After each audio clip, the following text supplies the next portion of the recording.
What's going on, everybody? Dev Del Molino here, the synthesizer of opinions. And I'm back today with a 65432 review on Kids See Ghosts' debut self-titled album, Kids See Ghosts. You already know how this goes. 65432, 6 minutes, 5 things to know about the album, the artist, 4 favorite tracks, 3 adjectives, 2 potential official Dev Del Molino ratings. Is this album hot or is this album not? 5 things to know. KSG is a duo between rapper, producer, asshole Kanye West and rapper, singer, writer Kid Cudi. Obviously longtime collaborators and label mates, these two are finally coming together for a full-length LP that's not entirely so full length. This album fits the mold of bite-sized projects, 7 tracks, 23 minutes, a week-by-week stretch of albums released by good music artists, Pusha T, Kanye West himself. And now we're here with a project that, to be entirely honest, I was not all that excited for a month ago, a week ago, and I gotta say, I'm pretty thrilled and pretty surprised with much of this album. Of course, my curiosity is going to get the better of me with an album like this. Kanye and Kid Cudi, both to me, very, very legendary artists. And this stretch of albums isn't going to end here. We are going to extend the week-by-week process with a Tiana Taylor album. We're gonna get a Nas album soon, and maybe we get something else soon down the road. It seems like Kanye is in a music-making mode. And what's making it even that much better are the long and journeyed paths of both of these artists up until this point. So let's save that thought there and let's get into my 4 favorite tracks on the album. Interestingly enough, my 4 favorite tracks are the first 4 songs of the album, but not necessarily in the order of the track listing. So from 4 to 1, my favorites are Fire, Fourth Dimension, Feel the Love, and Freeeee.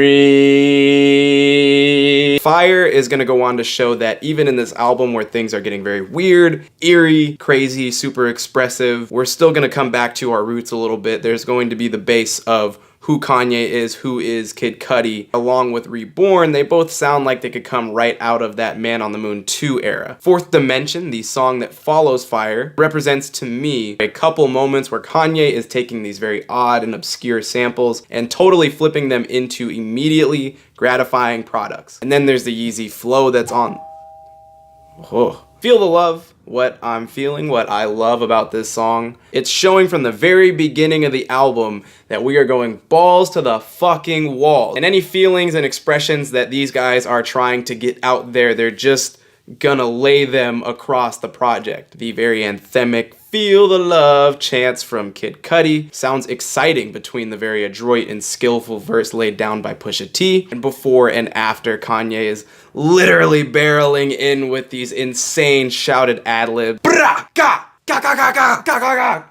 Talk about a weird and crazy song on a really weird and crazy album. And that's what's gonna lead me to my favorite song on the album, Freeeee, Ghost Town Part 2. Everything about this song represents everything good about the entirety of the project. This song is completely unpredictable, completely volatile. I don't know when one artist is going to bring themselves in, one artist is going to take themselves out. Whether that be Ye or Cudi, or a guest collaborator like on this song with Ty Dolla $ign, who has some amazing parts to this song. And these two guys, Kid Kanye, sound completely off of their rockers. Much like the rest of the album, there are these very eerie and ghoulish and unsettling sounds all over the place. And this song caps off with an exclamation point, a 4-song stretch of tracks that are so dicey and unstable in their pace and structuring. I just thought this was a completely gripping moment on what is a very intense project. I love how in the moment this song sounds because of that unpredictability. Adjectives. I've been using a lot to describe this album, all of which I think represent the album pretty well. But the ones that I think